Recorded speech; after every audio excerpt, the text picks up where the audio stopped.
Greetings, everyone. More list nonsense. Woo!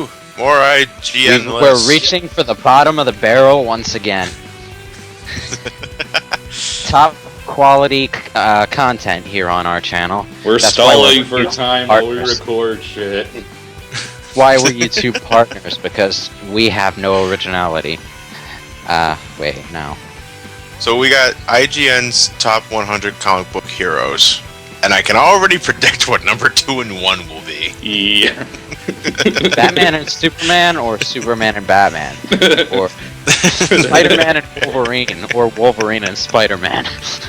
Depending on, if who's making the list, and if they're a Marvel or a DC fan. Yeah. Alright.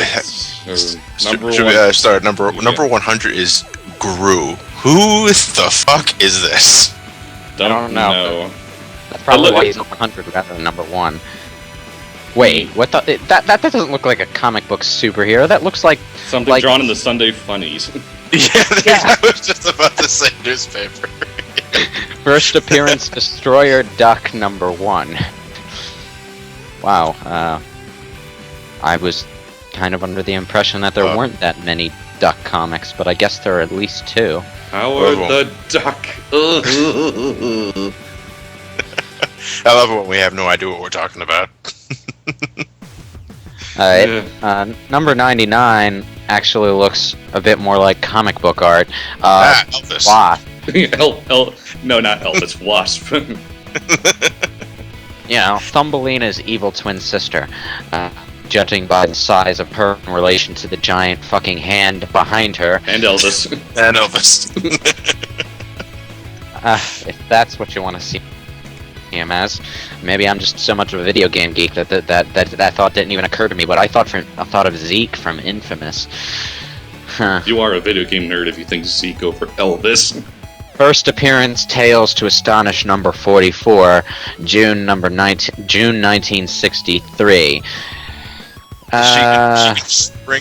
She can shrink to size, like she can get really tiny. The only time I've ever read anything remotely with Wasp in it was Marvel Zombies. Superhero comics were still lacking for strong female characters in the mid-60s. They're still lacking for strong female characters. The Wasp was one of the ladies at the forefront of the feminist superhero movement. If this is anything like video games, then she's probably mute and everyone is just pretending she's a strong female character. Like they did with Metroid. Until Team Ninja came around. Well, she was responsible for Magneto's death in Marvel Zombies. So what? He comes back. No, he doesn't. He's dead. That man is dead. He's a zombie. He'll come back again. No, he's torn apart. He's come back again. He's already a zombie. Zombies! Damn it, they sunk him into a volcano, but they'll find some way to bring him back anyway. Wait, no, I'm thinking of Capcom. Sorry. Yeah, shall we move on to number 98, Nova. Scotia? Wow. Who is it? He looks incredibly generic, but at least his first appearance was in his own comic. Yu-Gi-Oh! In my head for some reason now. Have you seen the new series, his hairdo? What the fuck is that? You thought Yu-Gi looked weird.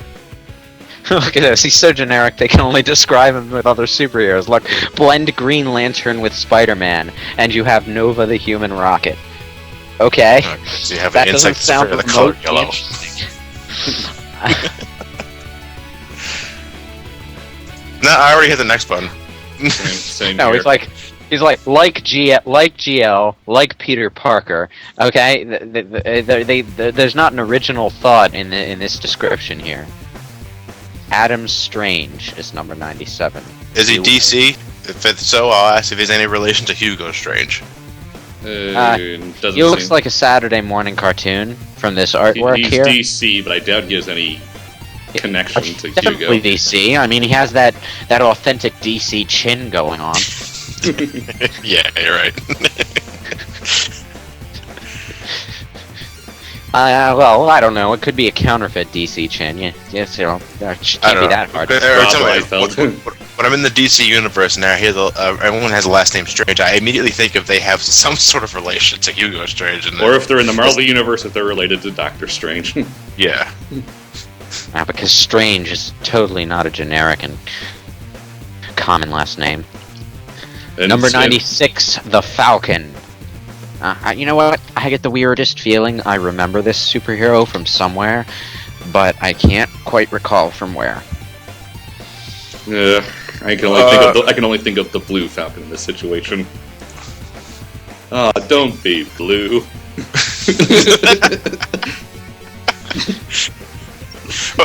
You know what, though? I kind of agree with Lewis. I'm getting some kind of vibe from him. Maybe it's just the word Falcon. I'm not sure, but I feel like I've seen this guy before. Because it said his first appearance was in Captain America. I'm not sure if he's like some kind of main character in Captain America. I should probably just read that paragraph underneath the picture to find out. But I don't know. It's like I've seen this guy before, but I'm not exactly sure where. Because I don't read Captain America. That's probably gonna be the case of a lot of these upper half of the list. Yeah. Yeah, I'll tell you this. Number 95, I've seen this guy before, and I know exactly from where. And neither of you are probably going to recognize this. If you do, I congratulate you, because it's not even DC or Marvel. Savage Dragon is on this list.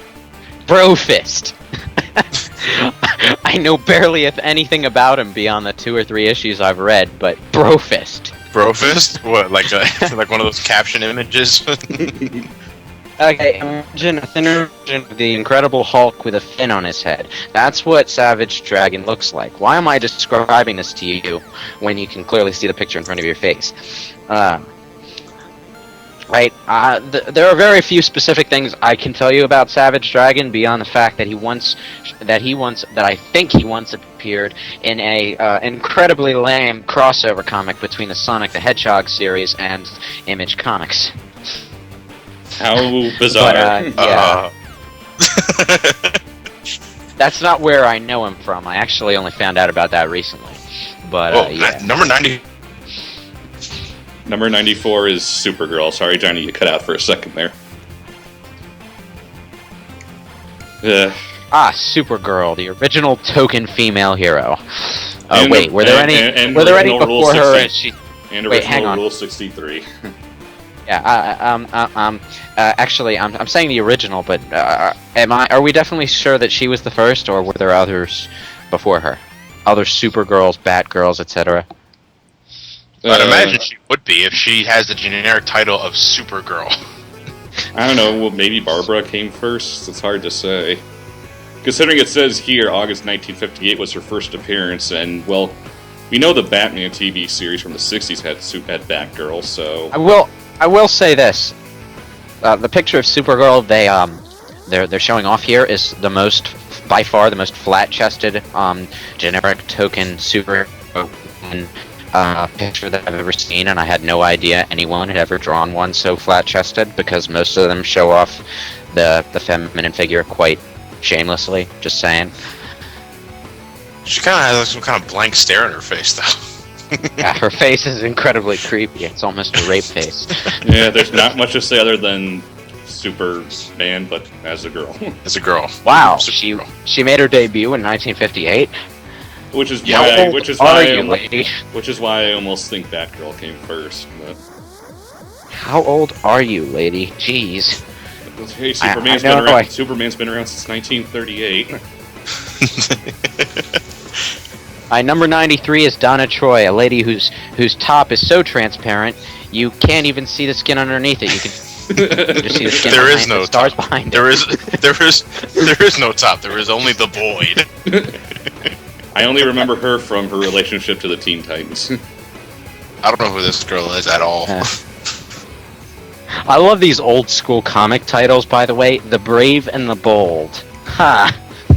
You would never be able to get a title like that out without getting laughed out of the industry these days. Oh, good old Silver Age. What the fuck? Number 92, a rabbit samurai named Usagi Yojimbo. Yeah, he later made a cameo in Final Fantasy X as a summon, but, he had to dress up in a lot of, heavy, concealing clothing to cover up his rabbitness. It's a rabbit dressed in samurai clothes fighting animal zombie samurai. The fuck am I looking at?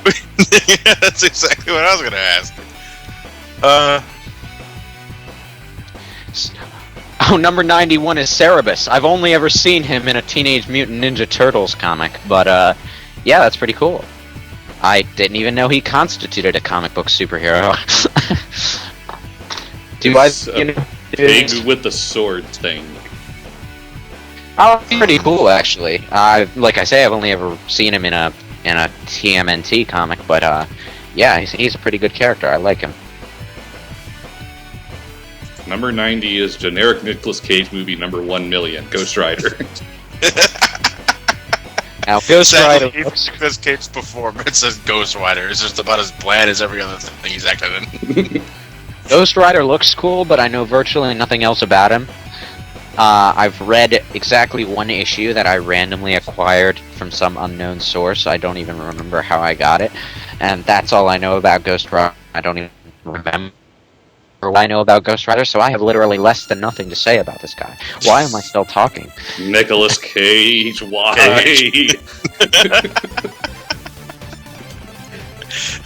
I do like the flaming skull look, though. It's like if Red Skull, if he burst himself in flames. He spontaneously combusted. And rode a motorcycle. What? Oh, okay, whatever. Number 89. 89 is Moon Knight. I love this first sentence here. What if Batman suffered from multiple personality disorder? You mean he doesn't? He's not alright. He's suffering from Well, let's rephrase that. What if Batman didn't make any attempts to conceal his multiple personality disorder? There you go. I'm reading this paragraph and it seems like a cheap knockoff of Batman. If it isn't the token female counterpart here that I hate the most. Number 88, She-Hulk. Why were you She-Hulk. Why were you in She-Hulk. Marvel vs. Capcom 3? She-Hulk, fuck you too. She-Hulk, You know why what? were you in Marvel I vs. approve Capcom of her 3? appearance in Marvel vs. Capcom 3. If only because she's the way she's acted. And I don't know if it's intentional or not, but it portrays her as a very stereotypical female gym instructor. She sounds like she sounds like one. I'm serious. I just And she's a lawyer, so she'll beat your ass to a pulp and then sue you. She even scared Miles Edgeworth. You know what? She-Hulk is such a blatant feminist icon that it actually comes out as a parody of feminism. She's physically strong. I guess she's attractive, and she's married to the Green she's Giant. also a very distinguished career woman, and she's also in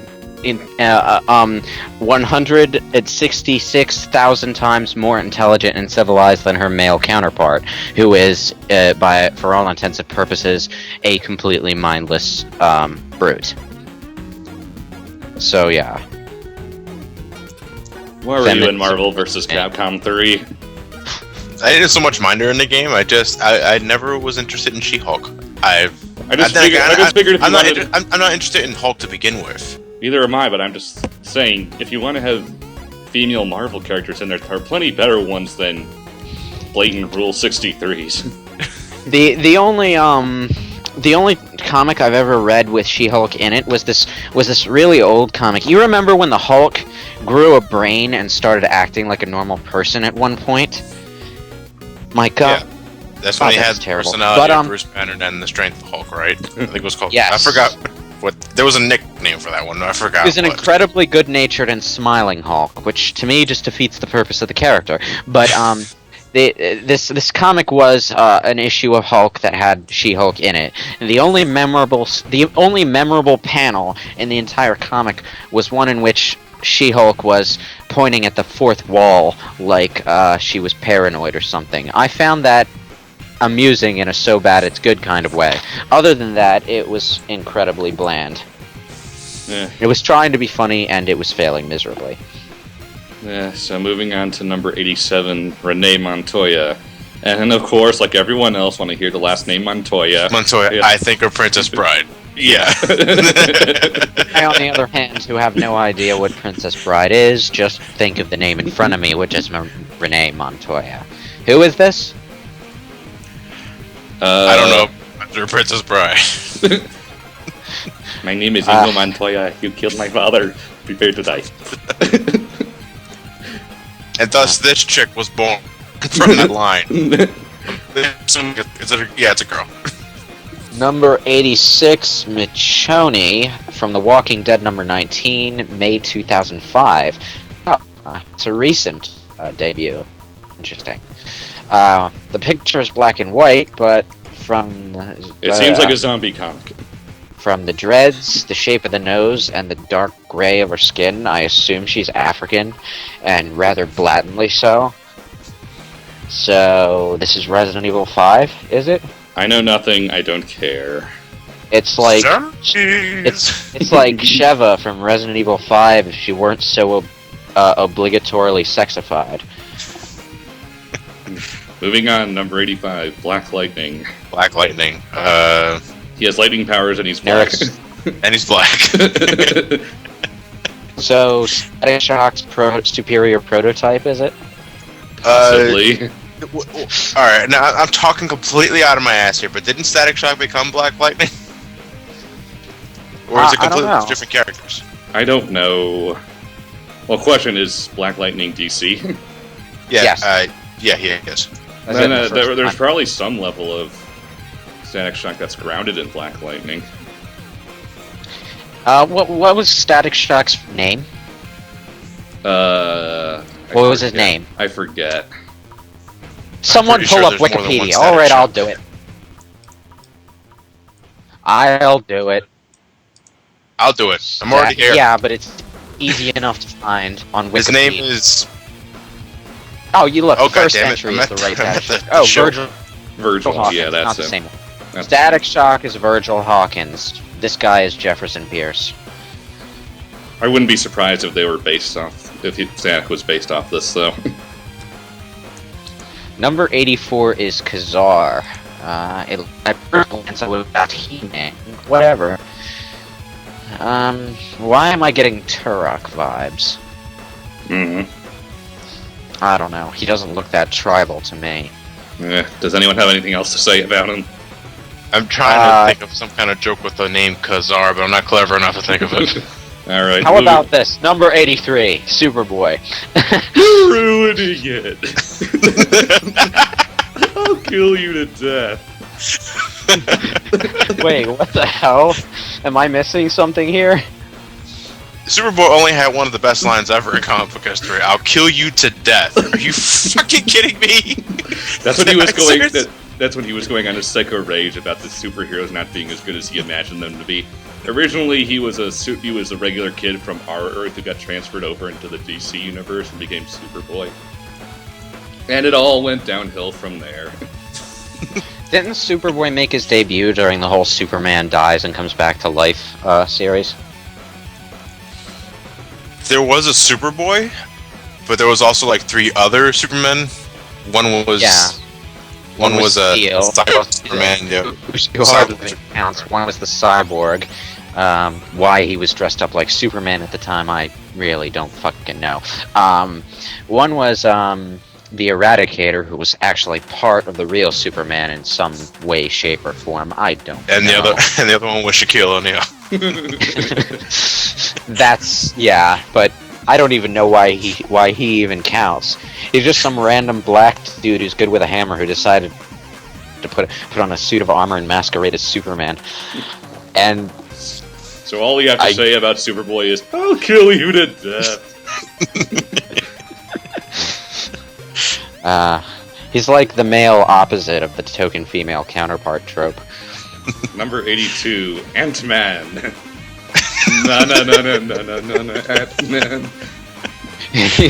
I like how this comic book is called The Irredeemable by actual ants. The Irredeemable. Something tells me this is a parody comic. Ant-Man is another hero who faces the challenge of living up to a huge legacy. See what they did there? Huge. Ant-Man. Small. Huge. No. You're so clever, IGN.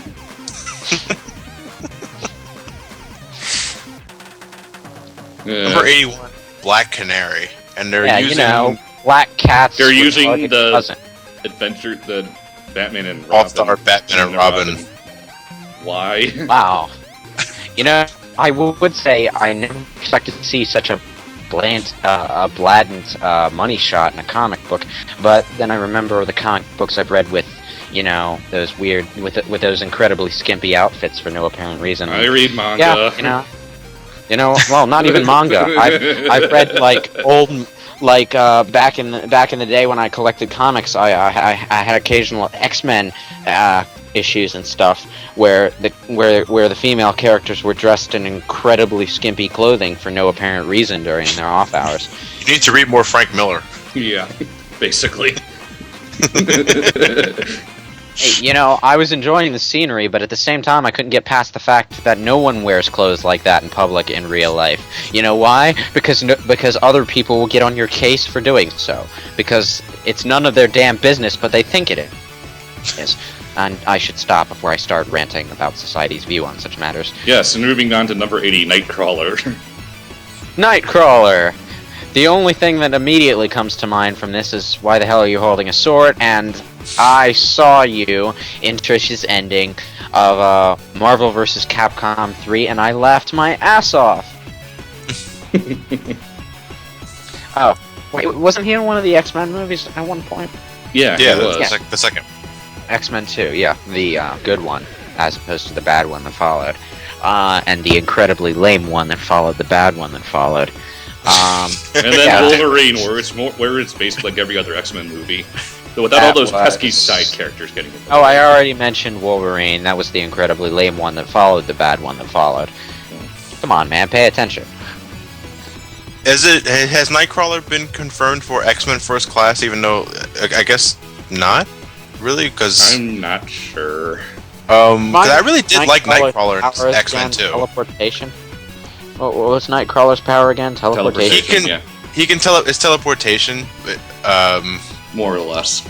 More or less. I do know that it's like, I'm not exactly sure, like, he dissipates entirely, because he's mentioned himself that he can sometimes end up inside a wall if he fucks up. Yeah, he has to know where he's going. Yeah. Wait, he can sometimes end up in a wall? Wouldn't that only happen once?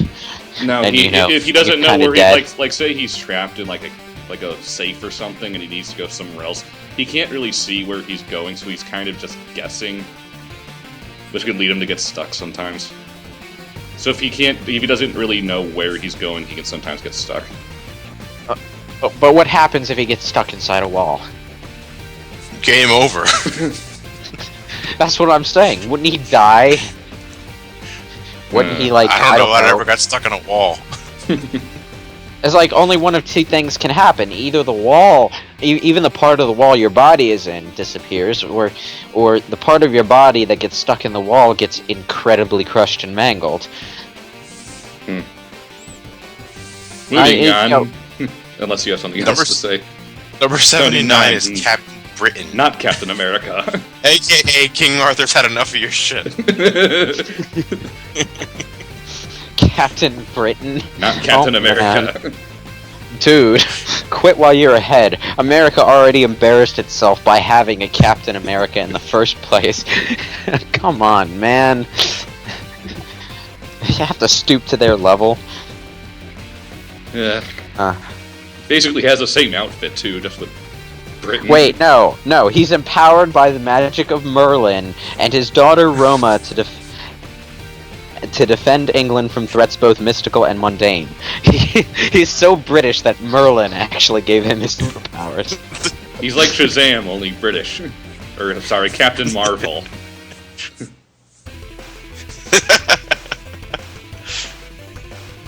Yeah. If it isn't Sergeant Rock, also known as Not Stonewall, and that other guy who was in that movie that I don't remember because I never actually watched it, but everyone else seems to mention on the internet. No, I'm not talking about Hitler. I'm talking about that other guy. Wait, Hatton, was it? Yes. Oh, and smoking is cool. Next. Number 77, Submariner. Submariner. First appearance, Motion Picture Funnies Weekly #1. Did you say submarine? I think it's submariner. I said Submariner. I don't know how to pronounce it. I think it's submariner. Okay.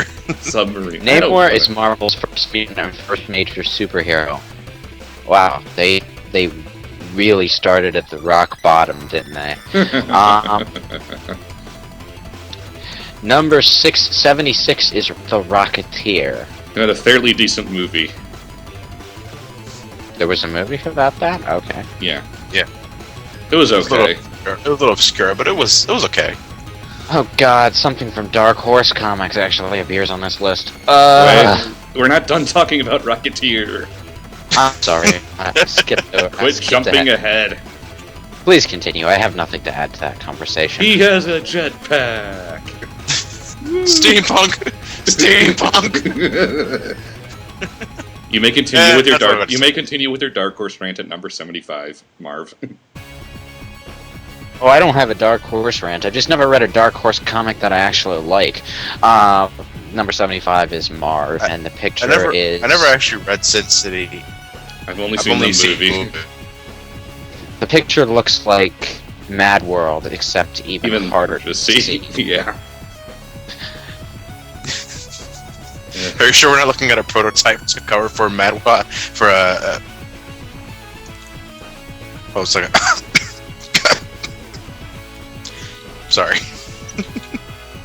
Yeah. So we have nothing to say other than we can't fucking see him. I can't finish my sentences looking at it. Number 74 is Black Widow, whose cleavage gives her superpowers, apparently. I'm sorry, I just can't get over that in comic book superheroines. Brofist. And you know, everyone raged about Wonder Woman's redesign, too. I was just like, okay, actually I prefer this look. It's less cheesy and less sexed up, so I win on both counts. But I'm getting off topic. Nothing to say. Okay, so number 73 is Jonah Hex. What? A cowboy with magic powers? No, he had a pretty good episode of Batman the Animated Series for out of fucking nowhere. He looks like Two-Face with a cowboy hat in this picture. Apparently he met Ra's al Ghul once, according to the animated series. Well, everyone in any comic industry's character lineup is guaranteed to meet every other character in every other series. But he's from the 1800s. And I heard the movie sucked. Well, so what else? I was never interested in it. I saw the trailers for it. I was looking at it. I was like, Didn't care. Number 72, Luke Cage, who looks like he could be a Mortal Kombat character, actually. I was like, I prefer Johnny Cage, thank you. Yes, well, this guy looks like he can take bullets, though. So can every other superhero. Well, taking bullets is nothing. In Mortal Kombat, you can have your jaw shattered into a million pieces and keep on fighting like a trooper. So other than the obvious Mortal Kombat reference, can we say anything else about him? No. Number 71 is Wildcat, and the picture is of one cat in a headlock while the other cat gives him a noogie. The one giving him a noogie is Wildcat. Okay. Wow, this guy's badass. Except kind of not. Yeah. So, It looks like a bad Halloween costume. Yeah. Number 70, The Spectre. It's not a Mass Effect reference. Moving on. Well, wait. That's like Dr. Doom if you just didn't give a shit. Yeah. Number 69 is Scott Pilgrim. Yay. 69. Was that Sorry.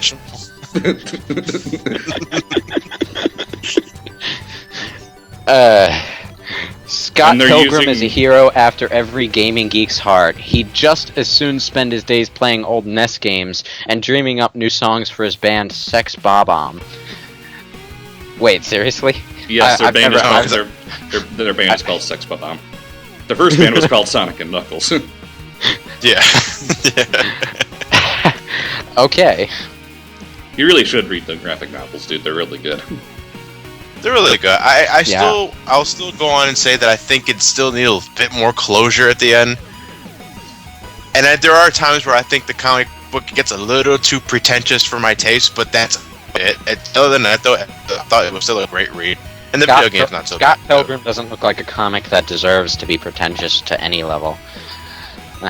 It's not so much about the fighting, it's just all the characters' relationships with each other. Oh. Yeah. I wouldn't have guessed from the art style. You never know where you find plot depth and shit. I guess. Number 68 is Iron Fist. Who also looks like he should be in Mortal Kombat. Looks like he's actually trying to fight me with his feet, so the name is a bit of a misnomer. Misleading. Number 67 is Ant-Man again!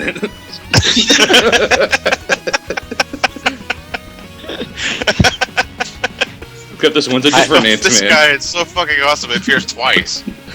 It's a different Ant-Man. I know. But Hank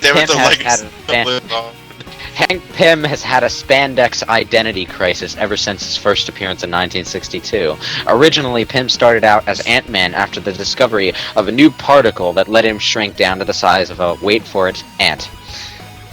The Atomic After Man becoming can a go member of smaller. the Avengers, Pym continued to change up his superhero identity at regular intervals, like some sort of heroic Dana Carvey.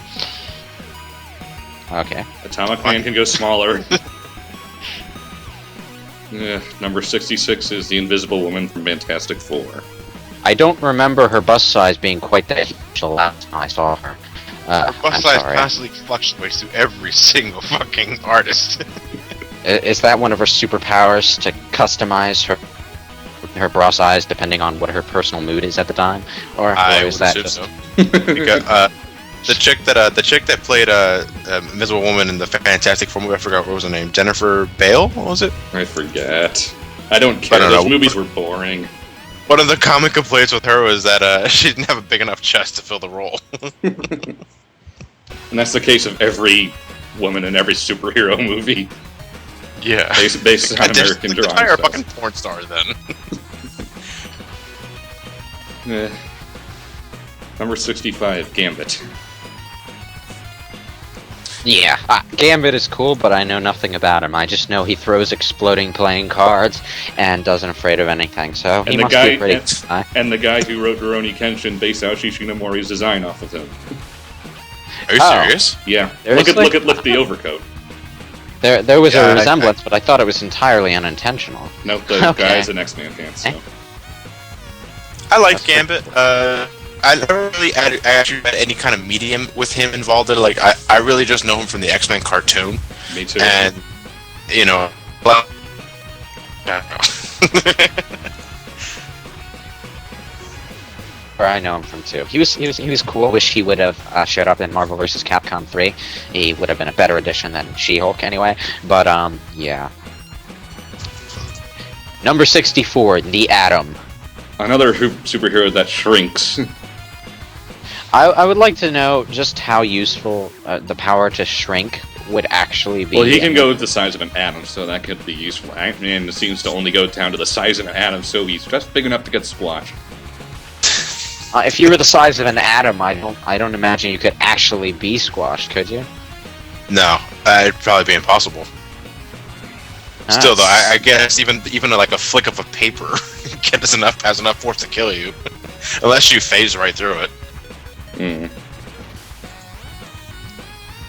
But again, I like many other characters on this list, I've never read anything related to the Atom, and I think he dies in some other continuation. Like, who doesn't die and then comes back? I know. I'm just saying. But number 63 is something Hi, Wesley Snipes. That doesn't look like comic book art to me. In fact, It's that the looks like a movie. live-action screenshot. It You're is. cheating, IGN.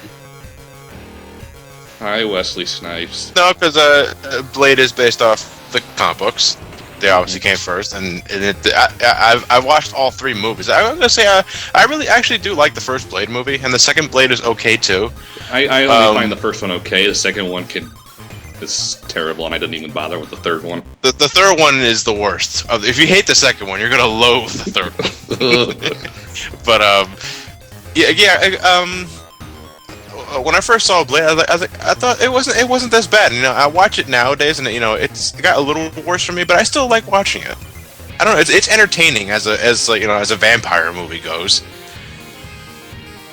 Still better than Twilight. Goddammit. Nothing is worse than Twilight. Unless, of course, I get Rebecca Black to sing part of the soundtrack for the next Twilight movie, and it's all kinds of fucked up. Number 62 is another recent addition. Dashiell Badhorse, first appearance, Scout number 1, March 2007. Based on the screenshot, I'm not digging the art style. I'm not sure if it's just a one-shot panel. I don't know. I never heard of this, to be honest. Reading the description, and I'm absolutely not interested at all. So nope, not interested. Number 61 is Blue Beetle. Oh my god, the image! It's so fucking suggestive.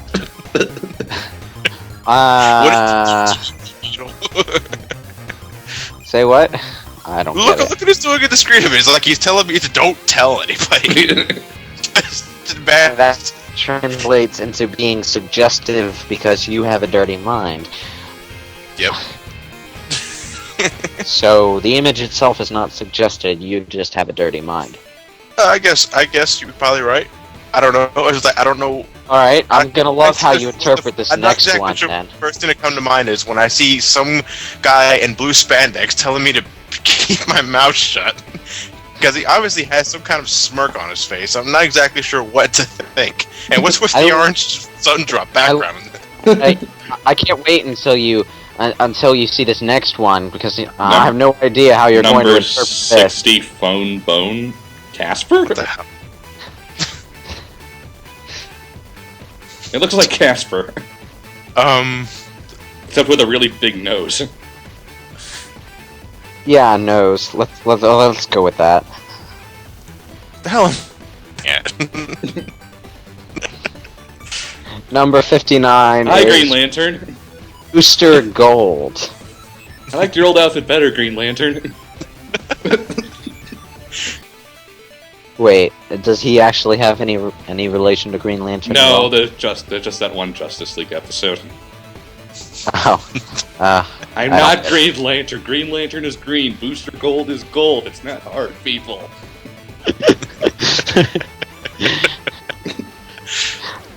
I love that episode. Number 58 is Beast. You're not even letting me talk. I'm sorry. It's the top 100 list. It's the top 100 list. We have to keep going. Yeah, is there anything about Booster Gold that deserves to be mentioned other than that one scene? He got a pretty decent episode in Smallville. Oh, wow. That was definitely worth mentioning. I hate how you keep cutting me off. I'm sorry.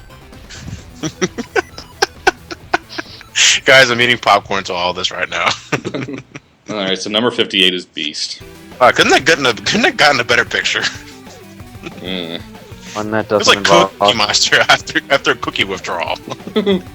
Or after chowing down on the world's largest cookie, which is what the shitstorm of objects swirling around. They aren't splinters of wood. They're splinters of cookie.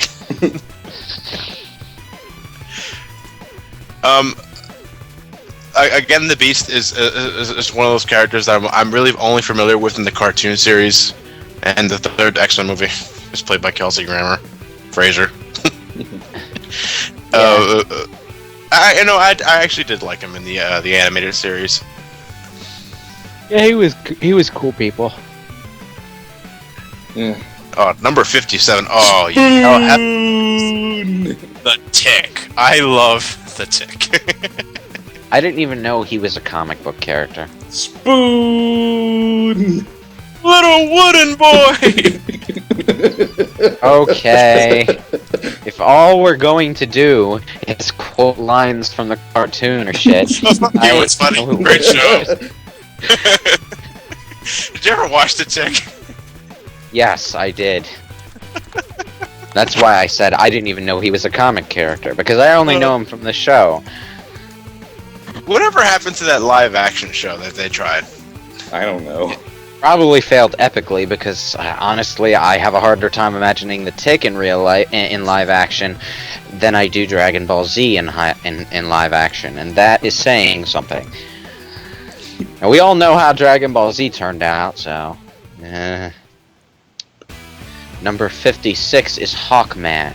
Super Friends, assemble! Or something like that. Not Birdman. Hawkman. There's a difference, goddammit. Birdman. Hawkman has a cool helmet and a mace that is so kiddified that it replaces its spikes with rounded ball bearings, because that makes a large metal object to your skull at Mach 5 speeds that much less deadly, I guess. I love It his won't impel you, but goddammit, I can swing it pretty hard. I love his debut, by the way. His first appearance is in Flash Comics #1, January 1940. Funny, I didn't even know they had Flash Comics back then. They did. Really? Apparently. Oh, but comic books are older than you think, dude. No, you don't get what I mean. I mean Flash Comics. Oh, that's supposed to be a joke? I didn't get it. Yeah. You're an internet nerd, for fuck's sake. Flash. We use it on a regular basis, damn it. Oh. Oh, yes. Maybe that would have gotten a chuckle or two if we were talking to a Newgrounds audience or something. Number 55, Jon Stewart. Hey, the Daily Show's on here. The other Green Lantern. No, not that Green Lantern, the other Green Lantern. The black no, one. not that one. The one before that Just one. say the black one. He's the Steel, the Green Lantern Superman, only he actually has superpowers. Why is the Green Lantern's weakness the color yellow? That man will never know what a banana tastes like. What if he had a banana before getting the ring? I guess. Or you could have someone just bring him the banana itself with the peel already taken out. But No, he could eat it when it's not yet ripe, when it's, green. when it's green and it doesn't taste good. Number 54 is Elijah Snow of The Elijah Show. No, I have no idea who this Thanks is. for watching. Neither do I. Planetary number 1, April 1999. Disinterested to the nth degree.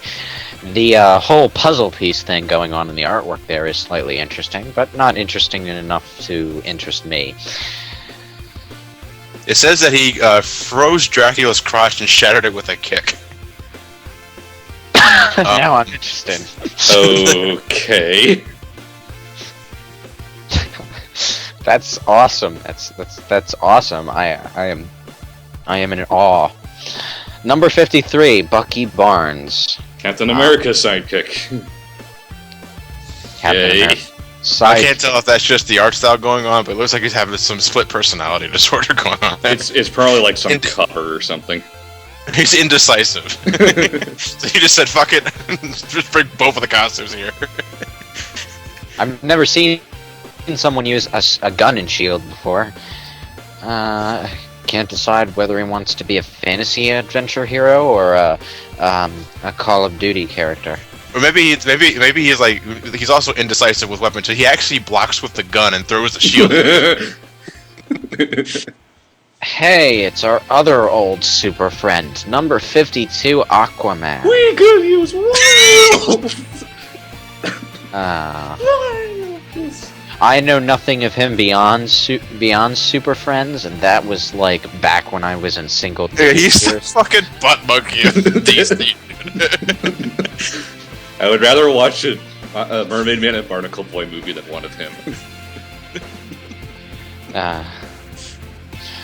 Number 51 is The Black Panther, the Fantastic Four, number 52, July 66. I know nothing. He was also in Zombies, and he's one of the only survivors. He got turned into a zombie too. You like your zombies, don't you, Johnny?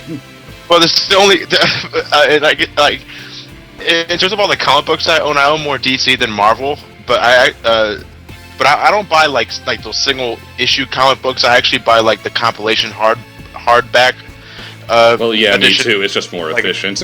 Yeah, it's more efficient for me. And the only ones I really have in terms of the Marvel side is Marvel Zombies.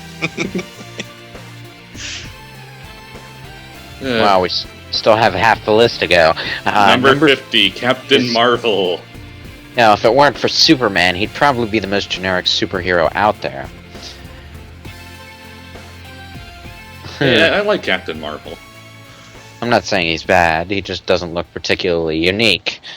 You know what, But though? he debuted in 1940, so I'm not gonna, fault him for it. He's a little kid who shouts Shazam and becomes an awesome superhero with powers and stuff. For the longest time, I've been calling him Shazam. That's because of licensing. And it's also what the comic book was called for the same exact reason. When I found out his real name was Captain Marvel, I was like, nah, fuck, I'm still calling him Shazam. It makes you wonder what they'll do if they ever make a movie out of him. It's like, fuck, we can't call it Captain Marvel, but everyone will be calling him Captain Marvel in the movie. People will be so confused. And nobody will take the title Shazam seriously. Is that a sequel to Kazam? Number 49, Barry Allen, The Flash. One of the many Judging Flash. by his 1956 debut, this is going to be the first Flash. No, it's not. No? Really? No. You mean there was another Flash that existed before 1956? Yes. There was the first Flash looked nothing like this. Oh. Well, that's probably why I don't know about him. I've never read anything about the Flash. I heard that because the only instance I've really had any familiarization with the Flash was during the Justice League show, and yeah, I know the most I know of the Flash is from Justice League stuff. I never read him on his own. Yeah, and he also made he made an appearance in like the later seasons of the Batman. He was incredible. He talked incredibly fast, and it kind of annoyed me, to be honest. I wasn't. I guess it's just the personality. It's like he's fast at everything. I remember him from Super Friends as well. At one point, he uses his powers to vibrate the molecules in his body at supersonic speeds for... I don't know what he was doing at the time, but I just remember thinking go through walls, apparently, even though that's not physically possible. He does it to phase through solid objects. How does that work? That's not physically possible, I'm sorry. It's not. He should have shredded his body apart at a subatomic level by doing that. Yes, he should have, but comics. This is what happens when you grow up. You start trying to bring logic into everything you love goes to shit. I didn't even like the show at the time. It was on the level of Captain Planet, except it didn't try to pontificate to me. But number 48 is apparently the G-Man. No, actually, it's Michelle 100 of Ex Machina number 1. But the picture looked like the G-Man first. Huh. Hello, Mr. Freeman. I can't, Oh, you're saying it wrong. It has to be, hello, Mr. Freeman. Wait. Place him right alongside Mitchell, Corey Lowe, and Darth Vader, because Mitchell, the Great Machine Hunter, has been nothing but a pleasure to watch fall from grace. As the star of Brian K. Vaughan and Tony Harris's Wildstorm epic Machina 100, as was dealt the ability to talk to machines. He fast became. I'm questioning the grammar there. He fast became a champion of New York City, saving the second tower of the World Trade Center on 9/11.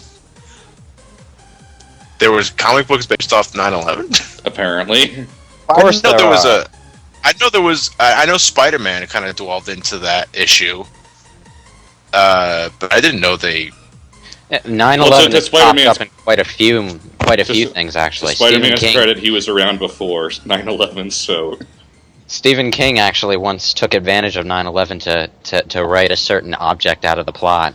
He had his heroes, stash the magical artifact they wanted destroyed in a locker in the Trade Center tower.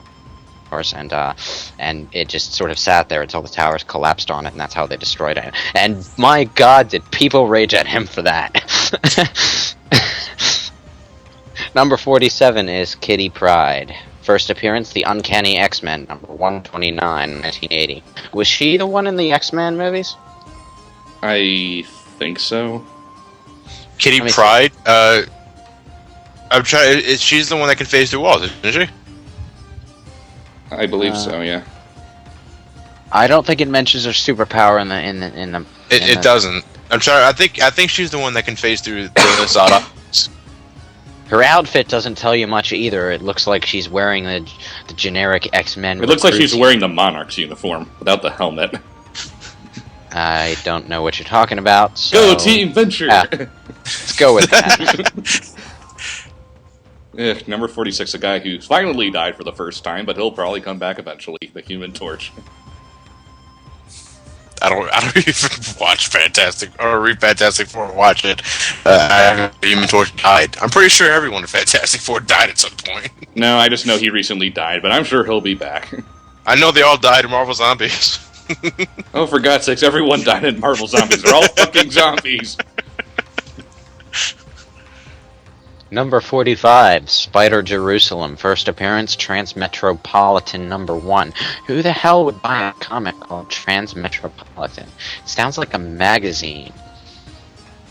Not a comic. It sounds like a magazine. Sounds like a very snooty magazine.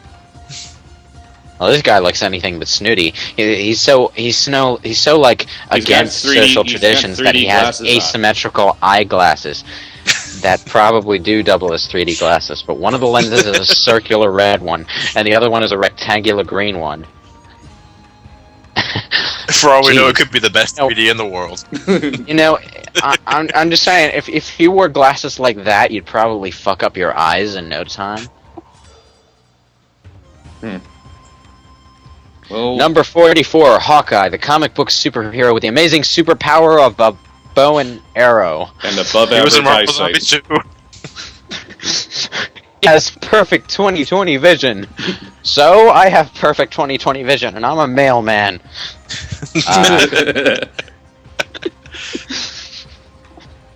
Number 43, someone slightly more familiar, Martian Manhunter. He's familiar. Oh wait, I remember him from the Justice League cartoons, I think. Yes, among many other things. Though I don't think liked he was him ever called Martian Manhunter. No, he goes by probably John. He goes by John, yeah. No, that's why I didn't think of him at first. I kind of liked him in because I was watching The Batman about like 2 months ago, and I think it was around the beginning of the third season when all the Justice League members. Why were started you making watching The Batman? Because it does get kind of interesting near the end of the series when all the Justice League start making appearances, and John is the first one to do so. And I really did like those episodes. Yeah, it kind of deteriorated away from Batman, but I really did like the whole crossover kind of thing, and I really did like John's interpretation in that. So Although at that point, so they're you might willing as well to be watching so the Justice League cartoons. Yeah, and so they were willing to get other guest characters in The Batman, but you couldn't have Batman in the Teen Titans cartoon because it would cause continuity errors. Thank you, Warner. Thank you. I never watched Teen Titans, so I wouldn't know. Well, there was a plan to have Batman show up once, and no, they didn't let Paul Dini do that because the Batman was going on at the time, and they didn't want to fuck up continuity. Number 42 is Storm, who is actually one of the X-Men characters I particularly like, but I can never get over the fact that I just can't figure out how the fuck mutant powers could develop that let you control the weather. I want to put some kind of caption underneath this image. Why? But I don't know. It's like she just got the high score in some video game, but she's raising her arms in triumph.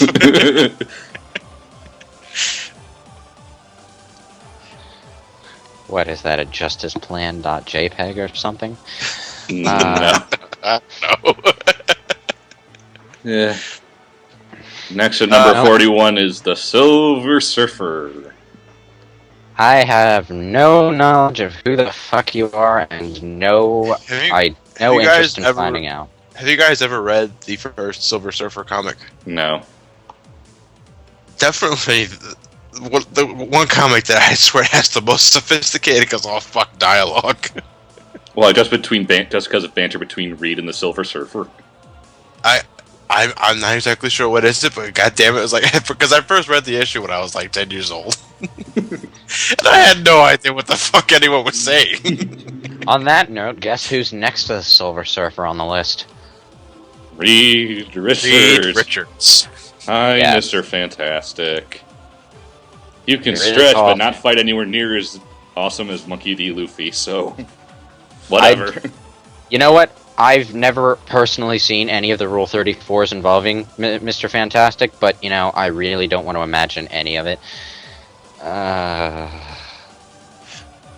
Again, I was never a fan of the Fantastic Four. I do know he's a total dick in Marvel Zombies. I kind of liked the first Fantastic Four movie, but other than that, I know nothing about them.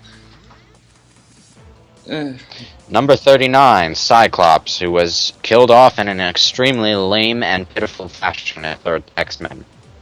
I'm sure Yeah. he'll come back. I like Cyclops.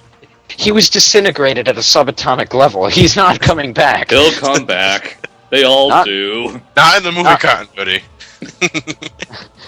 No, if they're smart, they'll just completely fucking reset the movie continuity. I think And the that's only what thing X-Men that will be First the Class is same. doing.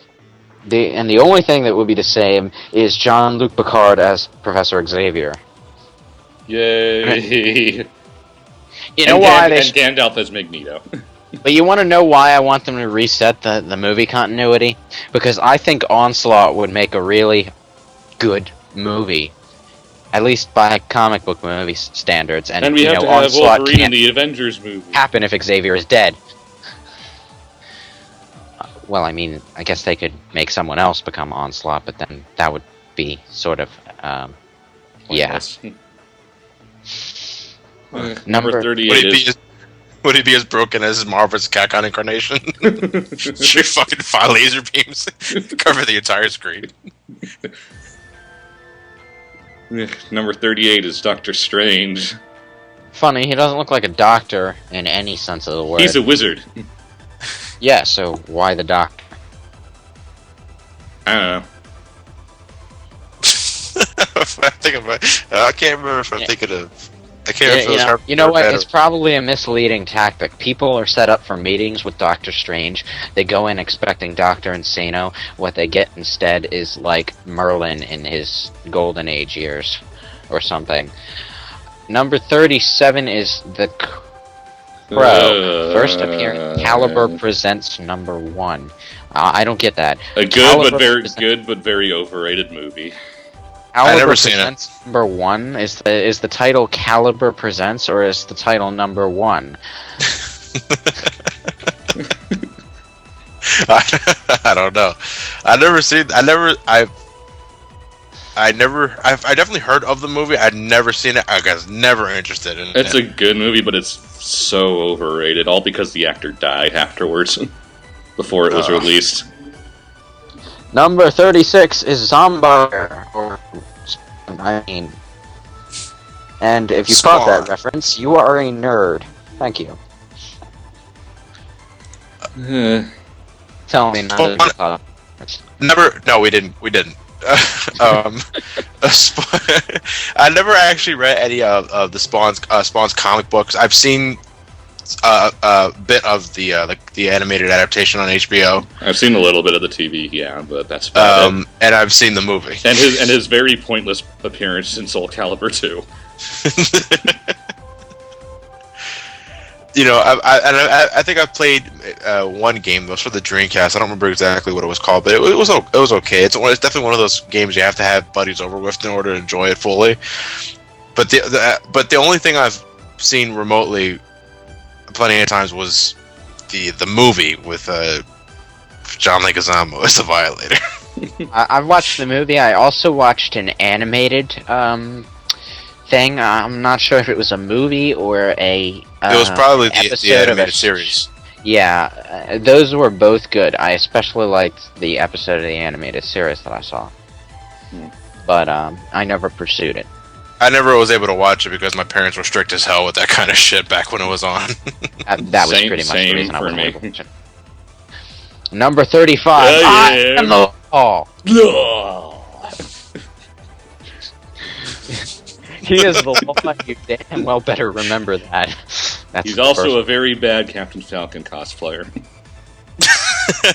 talking He about came first, goddammit. I know, but still. Wait. First appearance 2000 AD, back in 1977. Wrong.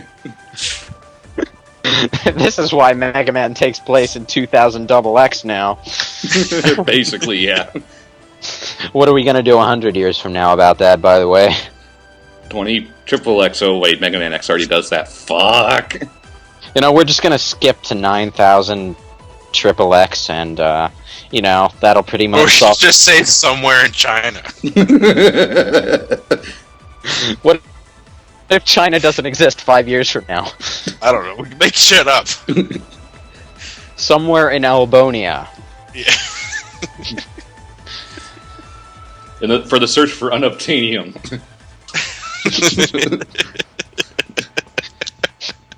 Number 70. No, number 34. Sorry, I was on the wrong end of the list there. Number 34, Jesse Custer. First appearance, Preacher number 1. No idea who that is. Never heard of him until now. Oh, it's a 95 comic. He doesn't look especially interesting. He looks like a guy with crazy hair. Not even Japanese crazy hair, just, you know, generic, uninteresting American crazy hair. I'm sure Nicholas D. Wolfwood from Trigun is much more interesting. By the way, smoking is cool. Next! Number 33 is Nick Fury. White version. He has an eye patch. He is incredibly white, and he has 2 handguns. Which, He's by not the way, Samuel L. Jackson. just completely fucking pointless, by the way. Why would you have 2 handguns and point them in the same direction? Because So he make sure can. dead. Yeah. He wants to only make have sure one you're dead, eye. motherfucker. You only have one eye, so you can't even have the amazing superpower of being able to aim with each eye separately. I thought you were going to say depth perception. Okay, I guess that works out. Number 32 is Tim Drake. Third Robin. He doesn't look like the Robin in that picture, though. Well, it's And him. In fact, he looks like the most generic hero in training ever. He got better. He doesn't even have an emblem, or if that is an emblem on his chest, it looks like he has a metal button on his chest that happens to be glaring in the shape of a bird head, vaguely. So, no, that costume sucks. You should feel sucky for wearing it. Number 31, Deadpool. Yay! He's got an arrow sticking through his head. Is that And his actually chest. an arrow? And his arms. No, is that like his hyper exaggerated example of the old arrow sticking through your head gag, where you're actually wearing a hat that has 2 sides of an arrow sticking out of it? Duct Or tape. does he honestly have, you know, Well, he arrows? does have a healing factor, so I wouldn't be surprised if those are real arrows. He's fucking immortal, basically. He's pointing at an apple on top of his head that is completely unharmed. That's Deadpool. I love him in the recent Wolverine and Hulk movies. Wasn't he like a parody version of Deathstroke? Deathstroke. Yeah, he is. And he likes Funny. to pronounce duct tape, damn it. Duct tape. Yeah, he's definitely one of my favorite characters in Marvel vs. Capcom 3. Well, then I just love the whole character as a whole because I'm always willing to listen to the character who's completely aware of the medium that he's in. It's actually kind of funny though, because he started out as a parody of a pre-existing character, and it just sort of snowballed into greatness from there. That doesn't happen often. Most parody characters are utter crap. And all the Marvel superheroes hate him because he's so fucking annoying.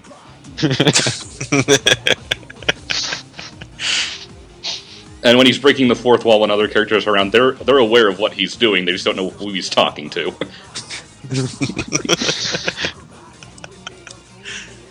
So yeah, I love Deadpool. He's amusing himself. Deadpool's awesome. But you know what though? As much as I do love the character, I never actually did read any of his comic books. If they ever do make the rumored movie of him, get Edgar Wright to do it. Damn it. No, wait, that's a lie. I've actually read one issue of Deadpool, but it was actually one of the less funny ones and the more serious ones. He was still amusing as hell, but you know, it was a bit, you know, more serious in tone at the time. It worked, I'm just saying. All I'm going to say is he was the only reason I watched the Hulk and Wolverine animated movies from a couple of years ago. And they completely and utterly screwed Deadpool up in the Wolverine movie. Again, if they do make the Deadpool movie as a rumor, get Edgar Wright to do it, damn it. You know what, though? As much as I agree that they fucked up Deadpool's character royally in X-Men Origins, I didn't mind Ryan Reynolds as Deadpool. You know, they just fucked him up after the experiment. Well, don't they have the excuse of it not being the real Deadpool to you know, completely rewrite his character in the Deadpool movie or something along those lines? I don't know. I just know that I didn't mind Ryan Reynolds as Deadpool. They're still probably going to fuck up the movie. Number 30, Robin Hood. Oh, I'm sorry, Green Arrow. Oh, it's that other superhero who has the amazing superpower of bow and arrow. Deduction. Yeah, I never cared for Green Arrow. I know he's just a regular human being. He doesn't have any kind of superpowers or anything. His sidekick is Speedy. He's just really, really proficient with the bow and arrow. Because we know that would work in the modern day. I think he's also a billionaire, like Bruce Wayne. I don't remember exactly. I think he is. So, you know, he has the resources and shit like that. It's pretty much, you know, the rich human superhero type. You know what? On the subject of a bow and arrow, I actually, you know, for some reason, it's harder for me to accept a bow and arrow being used in modern times or sci-fi times than a sword. Like, he uses many different types of arrows. Like, he has regular arrows, incendiary arrows, flash arrows. The man has a fucking arsenal of weapons disguised as arrows. I know. I was just saying. The last week or a couple weeks ago, I was playing Star Ocean: The Last Hope. And you know, it's sci-fi in space, and all the characters use old-style weapons for utterly contrived reasons. And one of the characters used a bow and arrow, and for some reason that struck me as the most out there weapon of the lot, because, you know, if you're going to go with a ranged weapon, you might as well just pull out a gun. You know? Number 29 is John Constantine. Keanu Reeves, yeah. From the Saga of the Swamp Thing. Keanu Reeves. The Saga of the Swamp Thing. Keanu Reeves. I hated Constantine. That movie the Saga of the Swamp Thing. Keanu Reeves. What the hell? Okay, you know, I'm just gonna skip that entirely. Speaking of Swamp Thing. Speak of the Swamp Thing and he shall appear. They did that on purpose. This list is dropping at the perfect time for Swamp Thing. Wow, really, IGN, you think? Don't explain the joke! Ugh. Don't know either of those two other than the Constantine movie, and fuck that movie. Number 27 is The Punisher, the guy who said, fuck this, I'm not being a comic book superhero, I'm just gonna shoot things. Number 27 is Lighting Man. Yeah. It's The Punisher. You guys remember The Punisher, right? The one played by David Hasselhoff? Fuck yeah. Wait, what? No. Yeah, I think one of the first live adaptations of The Punisher was played by David Hasselhoff. Wow, really? The Hoff? I truly cannot picture that. Maybe that's because it's a completely fucking retarded casting choice. But, hey, yeah. you don't hassle the Hoff, man. Yeah, that was back when Hasselhoff was awesome. He has a shotgun, an AK-47, a chain gun, a grenade launcher, an RPG, not the role-playing kind, and and that's just scratching the surface of his arsenal, man. So he's got a lot of guns. He knows how to use them. And he can store them up his ass, so he can carry all of them with him at any given time, just like any video game hero. Except it's considerably more painful to pull them out. Number 26. Bill! Wait, I didn't get to the page yet. Some guy named... He looks Walking like Bill Dead from Left 4 Dead. Except younger. Now, it's called The Walking Dead, so maybe that's not a coincidence. Full freaking horseshit. Number 25 is Hellboy, and I've never seen him outside of the movies. I never actually read a Hellboy comic, but I did love the movies. First one I like, second one not so much. I never saw. I'm not going Really, I was able to watch all of the second one, but I did enjoy what I saw. I've never seen an entire Hellboy movie, and the bits and pieces I've seen as time went by, I'm not sure which movie each one belongs to, but they were awesome bits and pieces. So one day, if I have time and money to spare, I will definitely watch them all. Watch the whole thing. Number 24, Alas Poor Yorick. I knew his pet monkey well. Not sure about the guy in question now. Reading the paragraphs. What? Being the only surviving male in a world full of females may seem like every guy's dream. York Brown would argue otherwise. Too much snoo. No, York Brown would argue otherwise because he is gay. Depending on a larger scale, yeah. A mysterious plague killed every last male mammal on Earth apart from Yorick and his monkey Ampersand. He found himself thrust on a vital quest to save humanity and track down his missing girlfriend. Thrust is an appropriate verb there. Yorick is hardly a superhero, but he is one of the most complex and endearing characters in comics. We're not going to explain why, but... Yeah, but for some reason you find this guy better than Supergirl, Superboy, the Punisher, Green Lantern, Green Arrow, the Tick. The Tick. Well, the Tick is the only one on that list that is actually debatable. Most of those are actually pretty lame in retrospect. Number 23 is Raphael from Ninja Turtles, which leads me to believe the other three are farther up the list.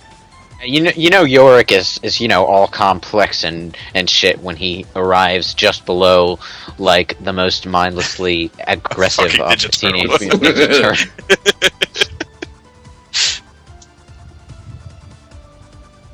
Turtles. Oh, Raphael. Compared to fun-loving Michelangelo and the born leader Leonardo, Raphael is a far darker and more... Hey, I like Leonardo, damn it. He's better because he's emo. Okay. And he went off to hang with Casey Jones for a while. Professor X is number 22. Jean-Luc Picard. They don't make a single mention of his Onslaught episode. Disappoint.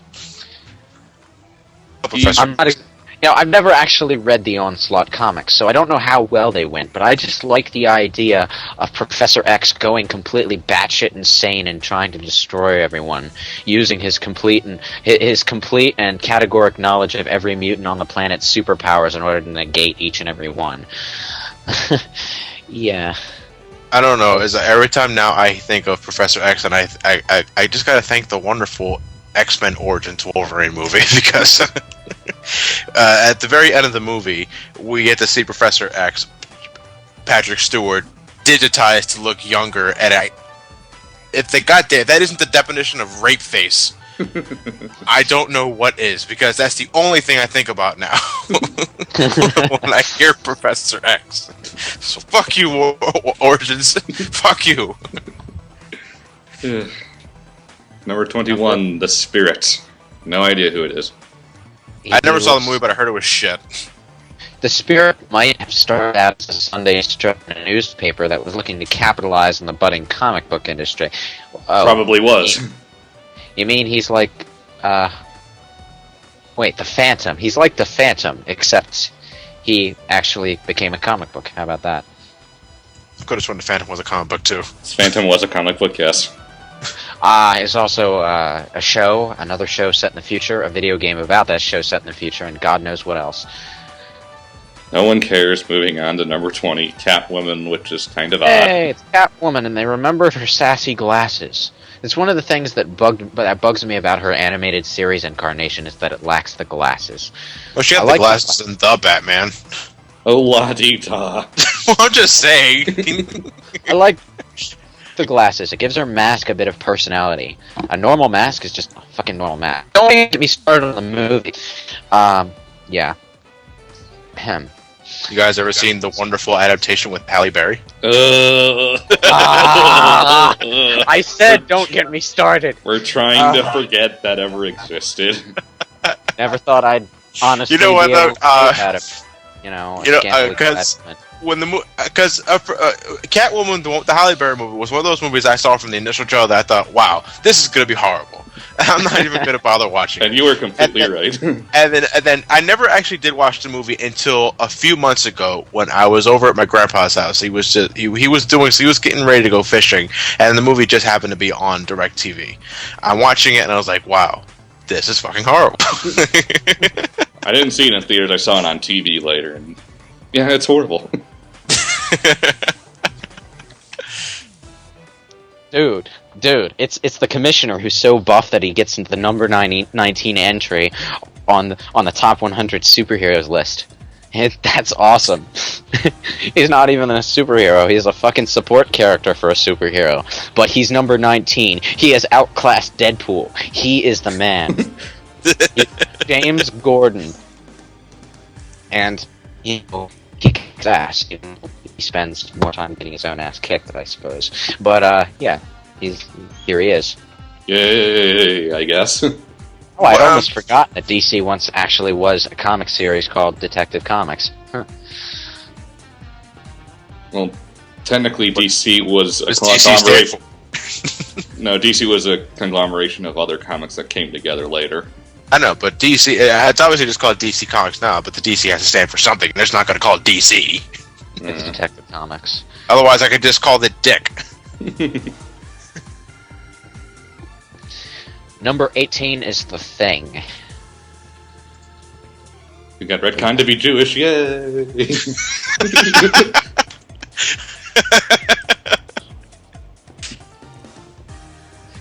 Well, I like to go to the Thing's bar mitzvah.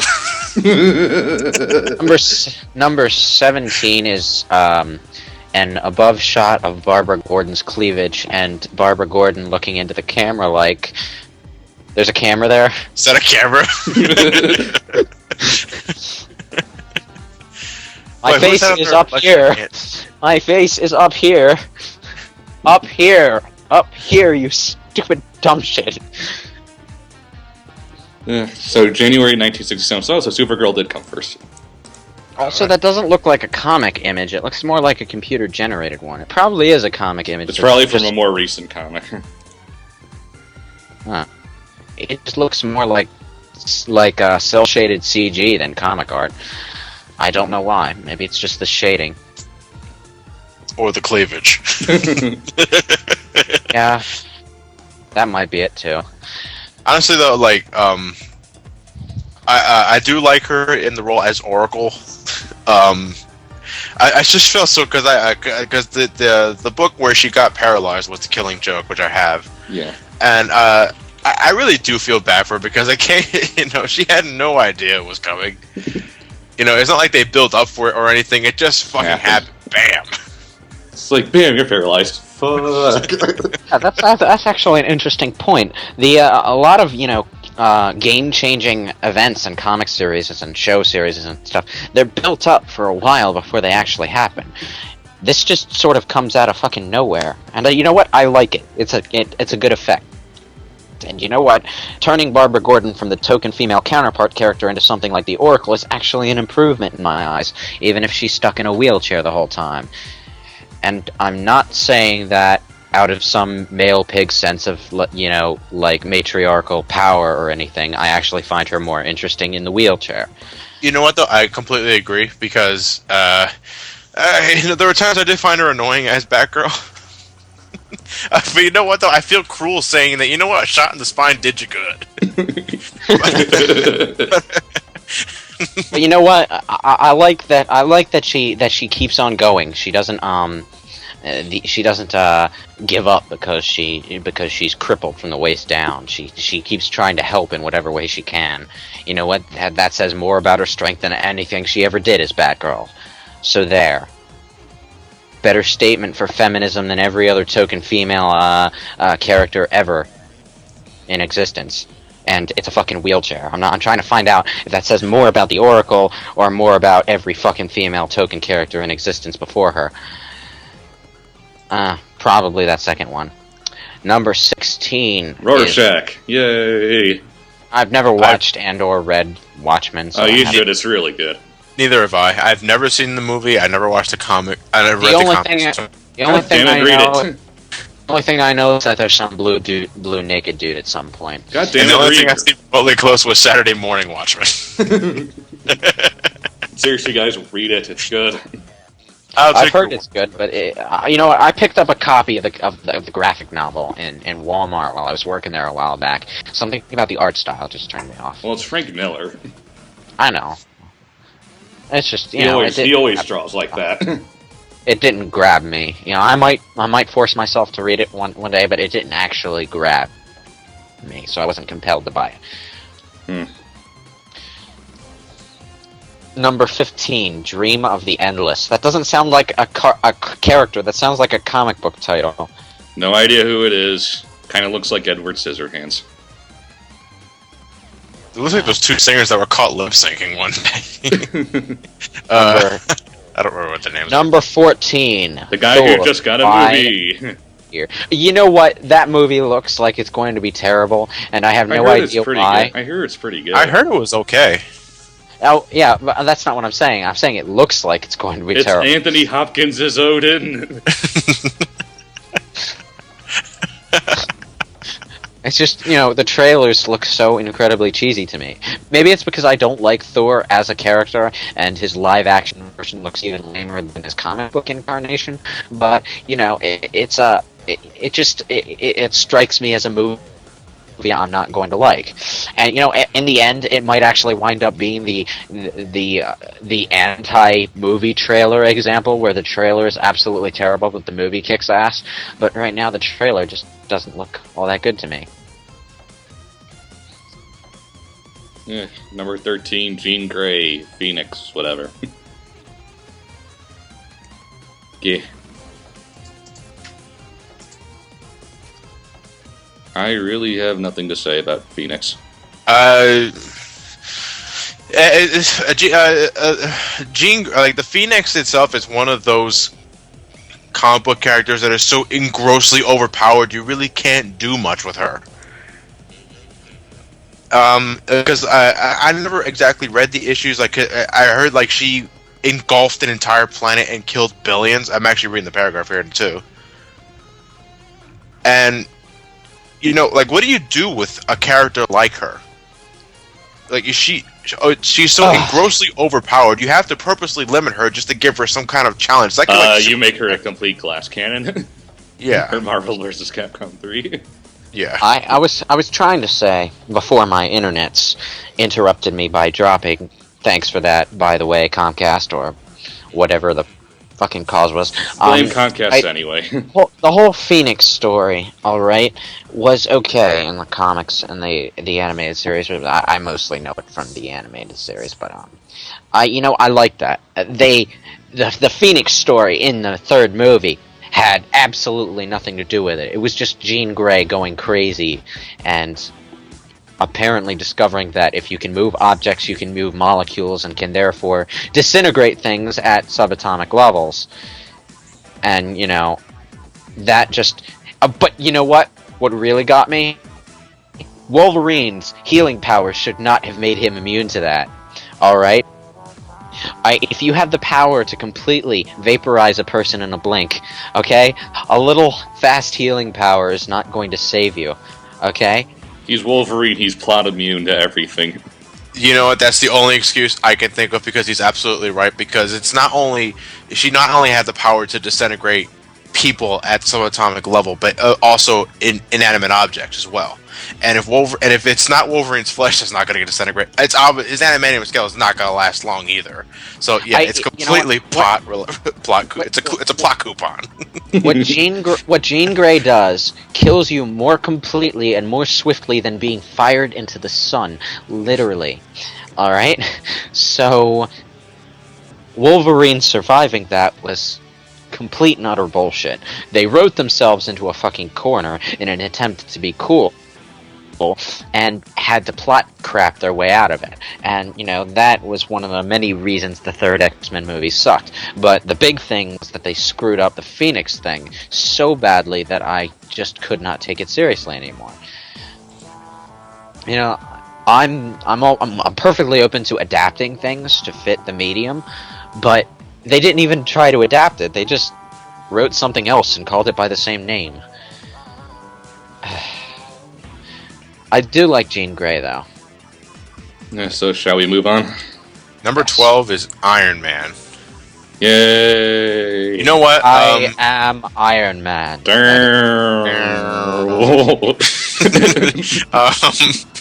Iron Man was one of those comic book heroes I had barely any interest at all, and initially I was a skeptic about the movie, the 2008 film, but I went to go see it anyway, and I fell in love with it. I love Iron Man and Iron Man 2, the films, so much. Mostly because of Robert Downey Jr.'s. Well, he was perfect because he basically incredible. Is. Minus the Iron Man. The guy is fucking Tony Stark. Yeah. I can't say much about the comic books because I don't read Iron Man in the comic books. But in terms of superhero movies on the big screen, Iron Man is definitely one of my favorites. It rivals. No, I like it more than Spider-Man, actually. I like it more than Spider-Man too. Iron Man is kind of like the Marvel opposite number to Batman, except with all of his angst traded in for even more high-tech gadgets. Kinda, yeah. Yeah. He also got a very bland anime last year. Oh, really? Yeah.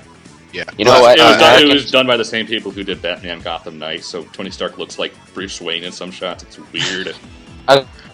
Okay, you know what? American superheroes, Japanese animation, I don't think they should ever be mixed. Marvel's Just trying saying. to make their heroes more popular there, so there's a Wolverine anime going on. There's going to be a Hulk one, I think. They all look bad. Yeah. Moving on to number 11, Dick Grayson. Also known as the One True Robin. Yep. And the one true Nightwing and the one true successor to the Cowl. Yeah, he actually is Batman now, isn't he? Until Bruce Wayne came back anyway. And he already did it. Yeah.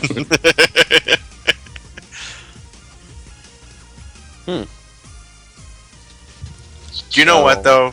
Because, he's never actually called by his full name, which is Richard Grace. Because, they only call him Dick to make the obvious. What is it, Dick? Jokes. But you know what? I liked Dick Grayson in the animated series a bit. If only because he filled the role perfectly for that bumbling psychic. That's exactly what his role's supposed to be anyway. And I have a soft spot for the '60s Robin. Yeah, Burt Ward. Holy rollers, Batman! Boy, am I ever happy that I brushed my teeth.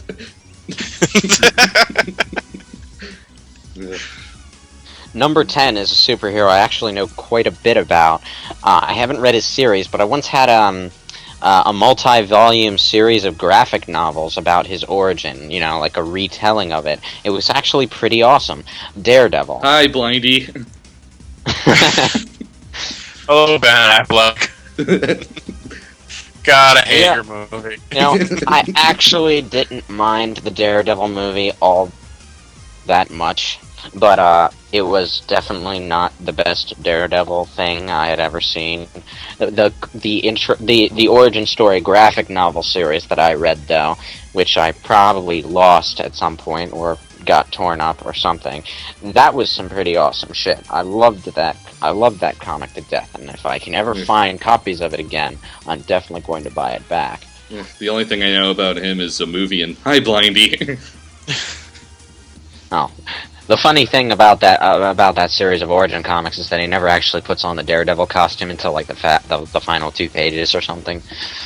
He does his first his first thing with a black bandana tied around his entire upper face, covering his eyes and nose. Oh, I thought you were going to say he has an '80s montage where he trains. No. And he kills things with a nightclub, and there's this one scene that stood out in my mind where one of the guards in the area was listening to music on headphones. I was about to say on an iPod, but I don't think iPods actually existed at the time this comic was written. He was listening to iPod, and the text narration is all talking about how Daredevil's mentor had taught him that you should never listen to music when there are other things to be doing, and then the guy just gets clocked with a nightclub and killed, and Damn. And that was the start of the entire scene of the entire mission, I think. That was some pretty good stuff. Elektra came in as well, and by God, I hated the Elektra movie, what I saw of it. But I went to the theaters to see that movie. God damn it, that was a waste of $12. The Elektra was also pretty awesome in that. You know, the comics showed her off in a costume with her weapons and stuff, but she never even got to the point where she became Elektra, where she, you know, finished up her origins, I Did suppose. things. Yeah. where she started killing things with her weapons and stuff, and wearing that outfit and all that shit. It just told her romance with Daredevil, and to the point where she left, and that was it. That was her involvement, but it was well enough written. Yeah. Moving on to number 9. Hi Hulk. The Incredible Crunk. What is that picture from? It looks incredibly. Might be a still from the movie or something. I don't know. Which one? The good one or the bad one? Yeah, the first Hulk movie they made was so incredibly terrible that they remade that they just said fuck it and made another Hulk movie several years They later. rebooted it after the first fucking movie. They not only they rebooted it after the first movie, but they rebooted it so soon after the first movie. That was the funny thing. But he was originally played by Lou Ferrigno. Hey, you I'm know just what though? saying- To this day, there are people that still claim that he was the best Hulk.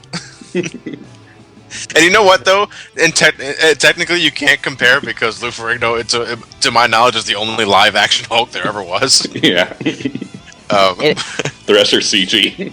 Yeah. By the way, IGN, it's funny you should mention Dr. Jekyll and Mr. Hyde in the Hulk's description here, because you know that the League of what was it? Extraordinary Gentleman. The movie The League of Extraordinary Gentlemen turned Mr. Hyde into the Hulk. So yeah, I'm not exactly sure where that came from. I guess they were just at a loss for ways to make Mr. Hyde work in a superhero movie. That was a terrible movie, by the way. What, the League of Extraordinary Gentlemen? I liked it, but more in a so bad it's awesome sort of way. I only watch it You for know? Sean Connery. Yeah, for Sean Connery. It's like, oh, Sean Connery is Alan Quartermain. This is going to be awesome, except everyone else sucks. That is 80% of the reason I watched it. But you know what? I'm probably one of the 3.5 people on the internet who actually read The Portrait of Dorian Gray, getting off topic here. But I was personally offended by how badly they screwed up Dorian Gray in that movie. You guys don't even know what I'm talking about, do you? No. Nope. He's the dude who has this portrait painted of him. No, I know what you're talking about because I've seen the movie, but I don't know exactly what you're referring to. Right, this is what happens. Okay, he makes an offhand remark about wishing that implies that he would make a deal with the devil to stay infinitely young while this guy is painting a portrait of him, and this offhand remark, apparently Satan takes it as a signed contract, because now the portrait image ages in his place, and this guy stays infinitely young. And I'm pretty sure the book described him as beautiful, which strikes my modern mind as a bit weird, but it was an old style book, so I'll let it slide. It's actually the book has the potential to bore people to death, these days, but I personally liked it. Well, you've recommended an interesting read. I might have to go out and see. Or read, whatever. You're gonna wait for the movie and watch that. Okay. Sure. Why not? It worked for Jurassic Park, not so much for The Lost World. Well, considering Jurassic Park was made in '93 when I was 3 years old, so I didn't have much of a choice. Number 8, Wally West, also known as the other Flash. The more famous Flash. Is he the older Flash or the newer Flash? Look at the dates. I forget what the date of the last one was. Was Wally West was the one who died during the Superman Dies and Comes Back to Life series, wasn't he? Yeah. There was a city that got blown to shit and the Flash just happened to be in it. My god, what an anticlimactic end to a superhero's career.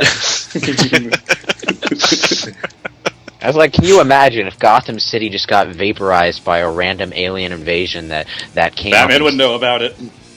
That came up in Superman series and Batman would know about it. Explosion. And it did happen in the Batman. He still won. Yeah. See, Batman knows. No, it's just like if the Batman was busy chasing the Joker after some random crime, and a random explosion just happened out of nowhere and vaporized him. My God, how the comic book community would rage! I'm sure he already has plans for something like that. I'm so not interested in the character at the moment. I'm clicking and dragging the picture right now, and you notice how when you click and drag a picture, you can drag it, and it's kind of like a transparent. Yeah. I'm dragging it over the advertisement of Infamous 2. And it's completely in place with it. Yeah, actually, I can fit his head right inside the mask area. Funny, that's funny. It doesn't seem the art designers were incredibly interested in Wally West either, because they just drew the costume and left it there.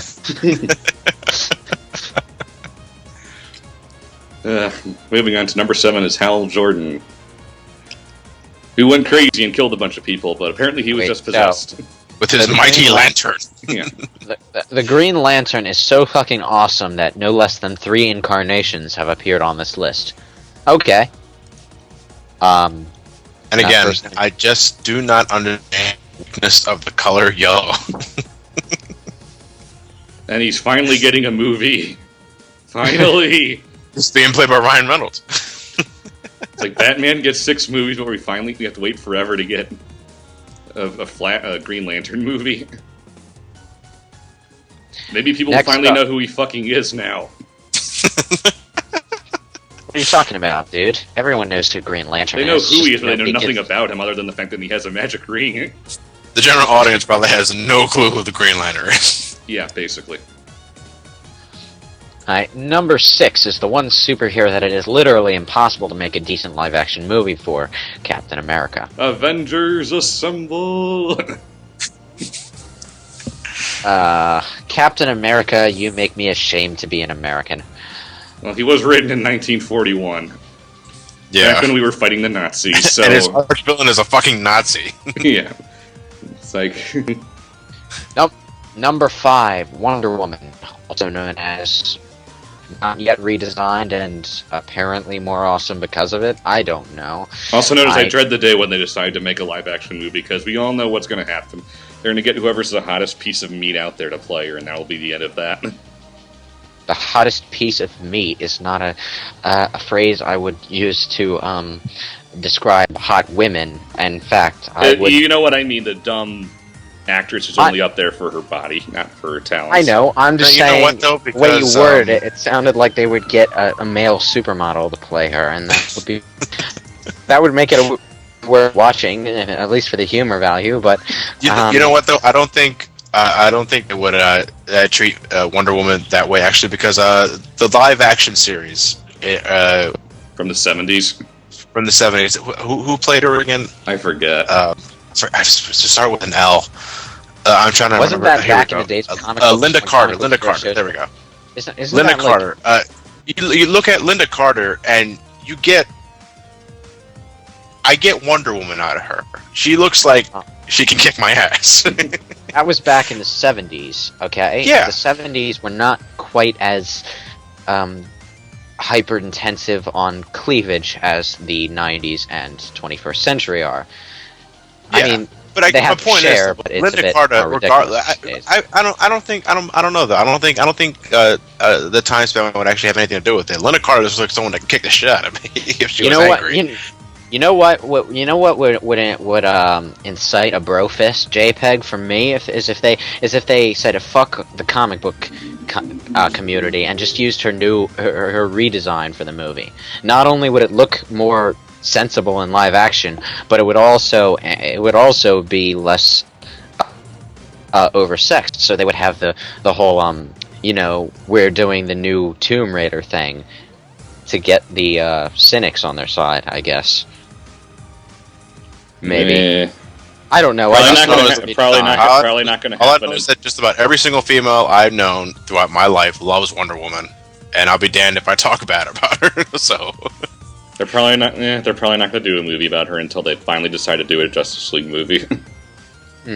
The only scene from a comic in which Wonder Woman is starred that I read, which I remember, is actually from a Marvel DC crossover in which Juggernaut makes a comment about Wonder Woman's sexy one piece, using those exact words, I think. But I think we can all imagine what happens next. Wait a second. Wolverine is not in the top 2?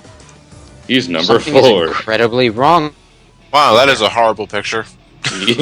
Yeah, it actually is a very, very bad picture of Wolverine. His jaw is half his head. He looks cross-eyed, which is an accomplishment when your eyes are whited out. Probably because of how wait. overexposed he has been the last 15 years or so. Hang on, Spider-Man isn't in the top 2 either. I guess that means the one who made this list is a DC fanboy. We haven't seen Batman or Superman either. I guess that answers who the top 2 are. So number 3 is Spider-Man. Yay. Now, I will say this, I love Spider-Man. I haven't read that many comics, but the Spider-Man comics are the ones I have read the most, and they are the ones that have amused me the most, outside of the occasional Deadpool comic. I loved the first 2 Spider-Man movies as well. The third one is kind of meh, but And they're rushing through the reboot just so they can put him in the Avengers movie. Yeah. But you know what though? I'm definitely gonna watch the reboot anyway because you know what? They'll probably take it in another direction. They'll probably make me love it just as much as the first. Because I agree. I really love the first and the second movie, especially the second movie. Yeah, and I wasn't really so much of a fan of the animated series back in the '90s. What about the 60s one? Well, the one that everyone's making really funny macros of.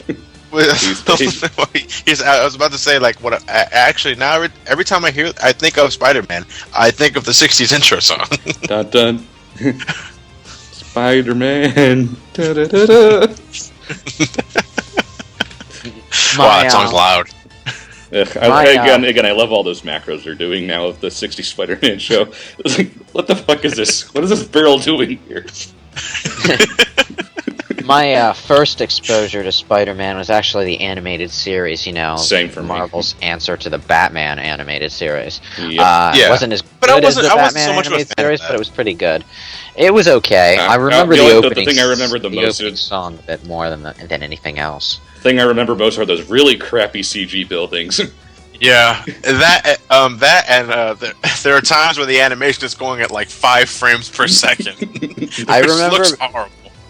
I remember back when I was a kid, I was a real big freak for Venom and Carnage. That Carnage was a everyone shameless was. recolor of Everyone- another shameless recolor. Everyone was crazy about those two back then.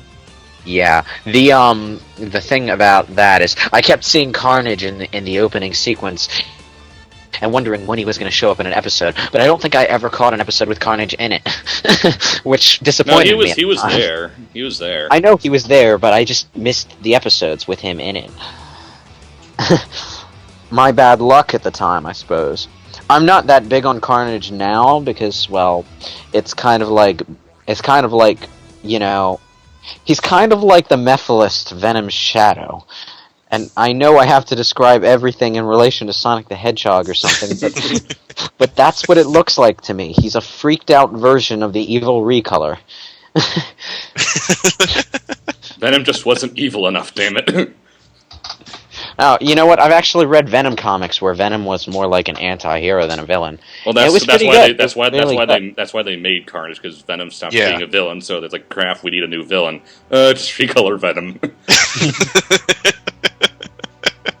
I actually liked Venom when he was an anti-hero. Those one or two Venom issues I read were really good. Well, I mean, because besides just having an out for Peter, why would he need to be a bad guy?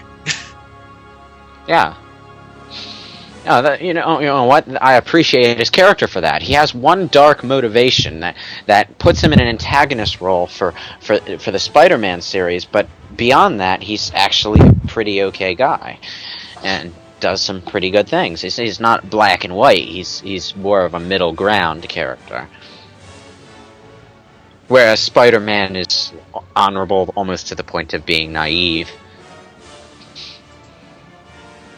And He's also a Carnage, jerk. yeah, and he dances really horribly.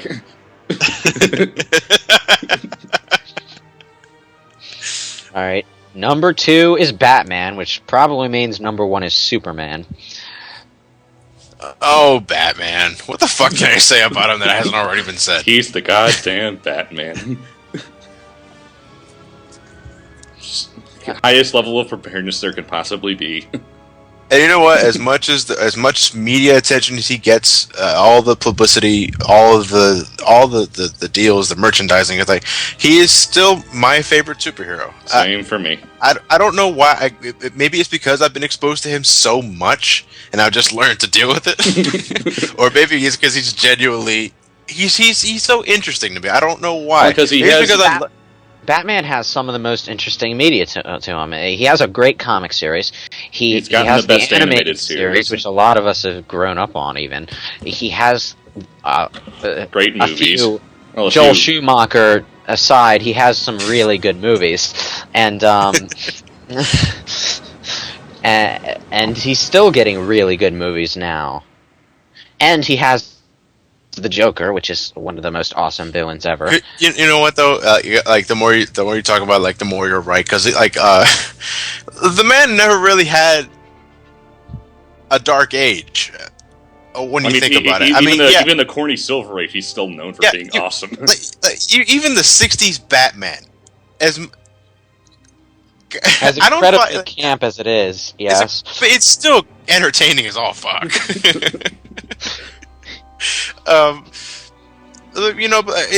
Besides that, I can say like he's had more dark ages with like in terms of the movie period, like again with Joel Schumacher and shit like that. But he still thrived in the comic books and shit like that. It was enough to get another restart in the movie franchise, because I love Batman Begins, and the Dark Knight is awesome too. Speaking of Silver Age, I just noticed now that we mentioned it, the shading on his mask in this particular image here makes him look like a combination hybrid of the modern comic Batman and the original comic Batman. I can't tell what comic this is from. This is probably All-Star Batman and Robin because of that muzzle. Probably. I'm sorry, not muzzle, stubble. Muzzle. What the fuck? I'm just saying, I never thought I'd see that combination work successfully. I have to applaud the artist. To me, one of the best looking Batman comics ever is Hush. True. Which one?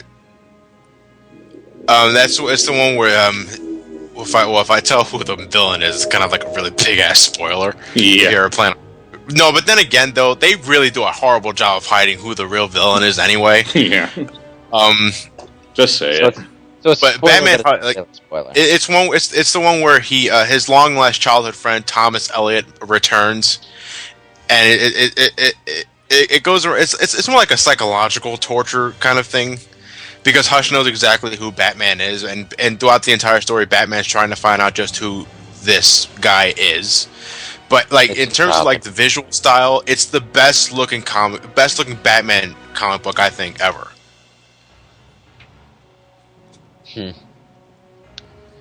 Oh look, number one is Superman. Da da da da da da da da Shock of shocks. da. Were you expecting someone else? Actually, I had if you recall, if you've been listening since the beginning, I actually did expect a 50-50 chance of the whole Superman, Batman / Spider-Man, Wolverine thing being reversed. You know, these two being in the 3 and 4 slot, and the other two being in the 1 and 2. But He's probably only number one because he's the oldest. The oldest, and he's the most powerful. Which The is man doesn't die. which is why I Which is never why- cared. Which is why I never. why cared he's for him. boring. Nothing Yep. can harm him except for Batman. Okay, you know what? The most memorable Superman things that have ever happened, as far as I'm concerned, are when Superman died and when Then came Superman's powers were changed. The former was actually a pretty good story. The latter was bullshit. And it was interesting because of that. Do you guys even know what I'm talking about when I say The one where he Superman's became the powers electric changed? thing. He became all energy. He was in this blue jumpsuit sort of thing, and he could just zap back to Clark Kent. But at least it was more believable that no one could look past his glasses and say, "You are Superman." But you know what? You know how that ended? That whole series ended? Okay, Superman got split into a red and blue version of the same guy. The red guy was incredibly chivalrous. No, the blue guy was incredibly chivalrous, and the red guy was all like, "Hey, babe," to Lois Lane and shit. And that led to some hilarious hijinks where Lois Lane was stuck between these two opposing sides of her husband, and it was incredibly lame. And during some series in which there were these massive giants like Galactus running around the planet for God knows what reason, I never read enough of it to follow. And the two forms of Superman recombined into non-electric Superman. They literally had to bullshit their way back to normal Superman to get out of the electric Superman. They did the fusion that dance. everyone hated. I was gonna say they did a fusion dance and everything was all well again. Was that during the Silver Age? No. No, this was like Well, not, it was a while ago, but not too long ago to be Silver or anything. the last time I ever bothered to read Superman, Superman got hit with some kind of kryptonite sickness that made his skin glow green, and he was literally so powerless that if he showed up in Lex Luthor's office, and he did, in this particular issue, Lex Luthor could push him out a window, and he would lose. I thought you were going to say if he walked into an office building, he would die. You know what? This was actually some interesting stuff. It was good. It was a good issue. But do you know why it was good? Because Superman was powerless. Okay, you have to strip away his powers to make him interesting. Okay, that's why I never liked him. He's only interesting when he's getting his ass beat. Because he's too damn powerful. What can you do with him? I know that's exactly the point. You know, even though I love the Superman movies 1 through 2 with Christopher Reeve, in terms of the comic books, he's boring because in order to even come close to damaging him, you have to have kryptonite somewhere in the chemistry mix. Without kryptonite, you're gonna fucking lose. Or Red Sun, but I get the feeling kryptonite is a bit easier to carry in your pocket. You know what? Someone should just hurl the fucking Red Sun at him that has a kryptonite shield over it. Fire him into the Red Sun. That solves your problem. One other point. This doesn't directly relate to Superman, but Doomsday. Okay, Doomsday was good the first time he appeared. Then they had to bring him back, and bring him back again. Okay, they ruined Doomsday. What, by giving him emotions? They tried to overuse him, and it came out because he was the bad. only one who could fight Superman toe to toe. And then they fucked him up by giving him a personality. To be fair on that point, Darkseid actually has given Superman a run for his money on a few occasions. But it's not enough. Yeah. He's still alive, goddammit. I remember people saying about Doomsday that they thought it would have been more appropriate if Darkseid had killed Superman instead of some random monster out of nowhere like Doomsday. And you know, but I agree. Doomsday was totally out of left field. In fact, he is like the humanoid personification of the city vaporization wave that took out Wally West. Okay. You know what though? But that's exactly why Doomsday had the best chance of beating Superman, because he was relentless. He was a machine.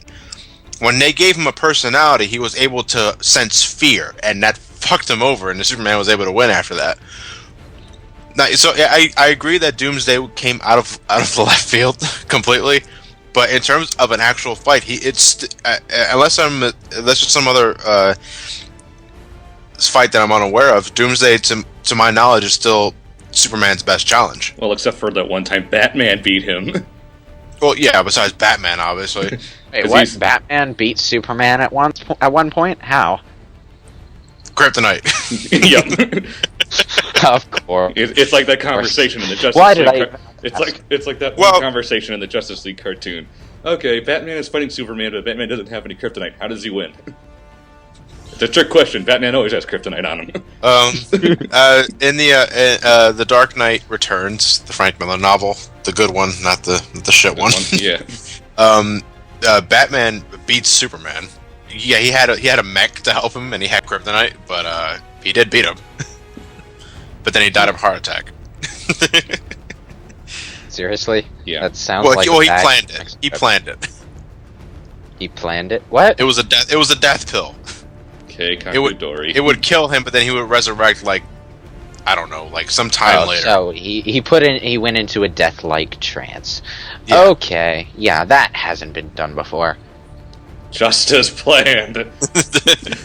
Again, that's why Batman is the highest level of preparedness you can possibly have. If you had enough time to prepare, you can kill God. Yep. And in case he actually needs to really kill himself, he has both a cyanide capsule in his left molar and the revival capsule in his right flashback. molar in case he decides to not be dead anymore. Also has Change his ocular mind at the last flashbangs, second. which are harder to disarm. Yeah. Again, there's prepared, crazy prepared, Batman prepared. Or if you're going by Dark Knight terminology, Joker prepared. Yeah. Uh, You have anything left to say on the Man of Steel? Well, I guess number 2 and 1 right out of the bat. Yeah, I think that was fairly obvious. I also I do want to mention the one moment in the Superman animated series that was memorable enough to stick in my mind when Lois Lane first sees a picture of Superman and Clark Kent is in the room. She says, "Nice S," and Clark is like, "What?" What? And she has to, and she's like right there, points at his emblem, and he has this moment. You wouldn't get jokes like that in a children's cartoon these days. Ah, well. Eh.